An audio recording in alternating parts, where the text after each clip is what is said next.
சரவண ஜோதியே நமோ நம. வாழ்க வையகம், வாழ்க வளமுடன். அனைத்து தமிழ் நெஞ்சங்களுக்கும் கனிவான வணக்கங்கள். வேத ஜோதிடத்தில் முக்கியமான மற்றும் மங்களகரமான கிரகமாக கருதப்படுபவர் சுக்கிர பகவான். அன்பு, அழகு, செல்வம், ஆடம்பரம் மற்றும் வாழ்க்கை வசதிகளை தீர்மானிக்கும் கிரகமாக விளங்குகிறார் சுக்கிர பகவான். சுக்கிர பகவான் பொதுவாக சுமார் 25 நாட்களுக்கு ஒருமுறை தனது ராசியை மாற்றுவார். அந்த வகையில் வரும் மார்ச் மாதம் 26ஆம் தேதி வியாழக்கிழமை அன்று அதிகாலை 5:30 மணிக்கு மீனராசியில் இருந்து வெளியேறி மேசராசிக்கு பயிற்சியாக உள்ளார். சுக்கிர பகவான் மேசராசியில் ஏப்ரல் மாதம் 19ஆம் தேதி பிற்பகல் 3:51 வரை பயணம் செய்வார். இந்த சுக்கிர பயிற்சியானது மிகவும் சிறப்பு வாய்ந்தது. ஏனெனில் இது விசுவாச ஆண்டின் இறுதி சுக்கிர பயிற்சி ஆகும். அதே போல இது பாலபவம் வருடத்தின் வரக்கூடிய முதல் சுக்கிர பயிற்சி ஆகும். இந்த சுக்கிர பெயர்ச்சி உங்கள் வாழ்வில் பல மாற்றங்களை தரப்போகிறது. குடிசையில் இருந்த சில ராசிக்காரர்களின் வாழ்க்கை இப்போது கோபுரத்தில் ஏறப்போகிறது. பணம் பல வழிகளில் இருந்து வரப்போகிறது. இதுவரை இருந்து வந்த உடல் உபாதைகள் படிப்படியாக குறையப் போகிறது. பட்ட கடனை அடைக்க புது வழிகள் பிறக்கும். நடக்கப்போகும் இந்த சுக்கிர பெயர்ச்சியால் உங்கள் வாழ்வில் வளமும் நலமும் செல்வ செழிப்பும் பெற்று வாழ்வில் உயரிய நிலையை அடைய எல்லாம் வல்ல எம்பெருமானை வேண்டி விரும்பி கேட்டுக்கொள்கிறேன். விருச்சிக ராசி அன்பர்களே, இந்த சுக்கிர பயிற்சியின் போது செய்தொழிலில் நேர்முக மறைமுக எதிர்ப்புகள் நீங்கும். புதியவர்கள் கூட்டாளிகள் ஆவார்கள். இதனால் கொடுக்கல் வாங்கல் விஷயங்கள் சிறப்பாக இருக்கும். புதிய வாய்ப்புகளும் உங்களை தேடி வரும். அதை சரியாக பயன்படுத்திக் கொள்வீர்கள். ஆற்றல் மிக்கவர்களையும் திறமைசாலிகளையும் உறுதுணையாக கொண்டு புதிய முயற்சிகளை செயல்படுத்துவீர்கள். குடும்பத்தில் சந்தோஷம் நிறையும். உங்களின் இல்லம் தேடி விருந்தினர்கள் வருவார்கள். மற்றவர்கள் முடியாது என்று விட்டுவிட்ட காரியங்களை கூட நீங்கள் சுலபமாக செய்து முடிப்பீர்கள். உங்களின் மனபலத்தை மூலதனமாக்கிக் கொள்வீர்கள். திருமணம் தடைப்பட்டவர்களுக்கு இந்த வருடம் திருமணம் நடக்கும். குடும்பத்தாருடன் சுப நிகழ்ச்சிகளில் கலந்து கொள்வீர்கள். ஆன்மீக சுற்றுலா சென்று வருவீர்கள்.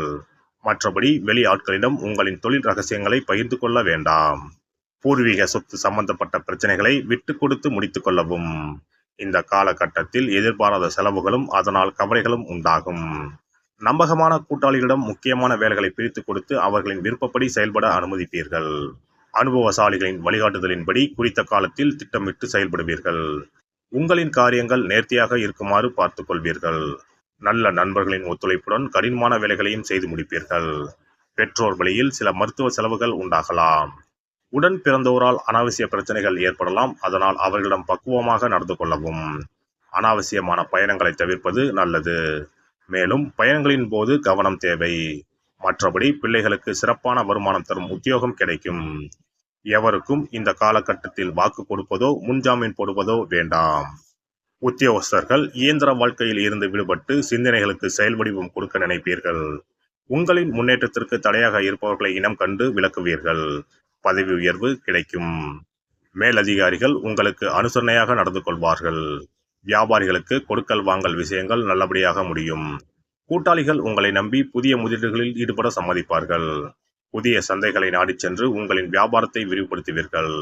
இதனால் சக வியாபாரிகளின் மத்தியில் உங்கள் செல்வாக்கை உயர்த்திக் கொள்வீர்கள்.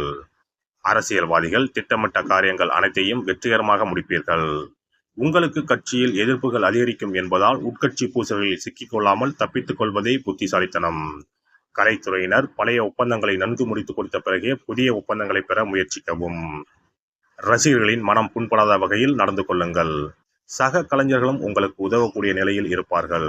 எனவே அவர்களின் மனம் குளிர நடந்து கொண்டு அவர்களை முழுமையாக பயன்படுத்திக் கொள்ளுங்கள். பெண்மணிகள் குடும்பத்தில் ஒற்றுமையை காண்பீர்கள். கணவரிடம் அன்பு பாசம் அதிகரிக்கும். உறவினர்களை அனுசரித்து நடந்து கொண்டு உங்கள் செல்வாக்கை அதிகப்படுத்திக் கொள்ளுங்கள். மாணவ மணிகள் படிப்பில் முழு கவனத்தையும் செலுத்தினால் நல்ல முன்னேற்றத்தை காணலாம். அதனால் தேவையில்லாத பிரச்சனைகளில் சிக்கிக்கொள்ள வேண்டாம். மற்றபடி விளையாட்டுகளில் அதிக ஈடுபாடு செலுத்தி வெற்றி பெறுவீர்கள். சக மாணவர்களிடம் கவனமாக பழகவும். நட்சத்திர பலன்கள் விசாகம் 4ஆம் பாதம். தடைகளை முறியடித்து காரிய வெற்றி காணலாம். குடும்பத்தில் மகிழ்ச்சியும் ஆனந்தமும் பெருகும். ஏதேனும் ஒரு காரணத்தால் குடும்பத்தை விட்டு பிரிந்து சென்றவர்கள் வந்து சேர்வார்கள். அனுஷம் நட்சத்திரம். கணவன் மனைவி இடையே அன்பும் பாசமும் பெருகும். திருமணம் போன்ற சுப நிகழ்ச்சிகள் இனிதே நடக்கும். நல்ல வரனாகவும் அமையும். குழந்தை பாக்கியம் கிட்டும்.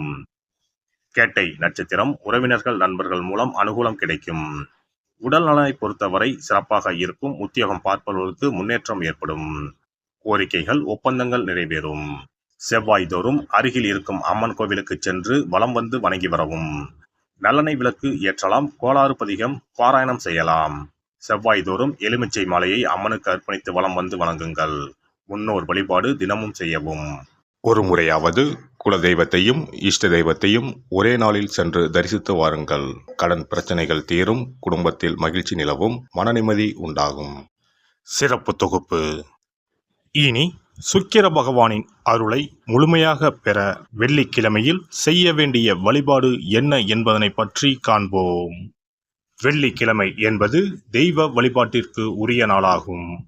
அதிலும் குறிப்பாக மகாலட்சுமியை வழிபடுவதற்கு சிறப்பான கிழமையாக கருதப்படுகிறது. நமக்கு செல்வத்தை வாரி வழங்கக்கூடிய மகாலட்சுமி தேவியும் குபேரனும் நம்முடைய பூர்வ ஜென்ம கர்ம வினைக்கு ஏற்ப பலாபலன்களை கொடுக்கிறார்கள்.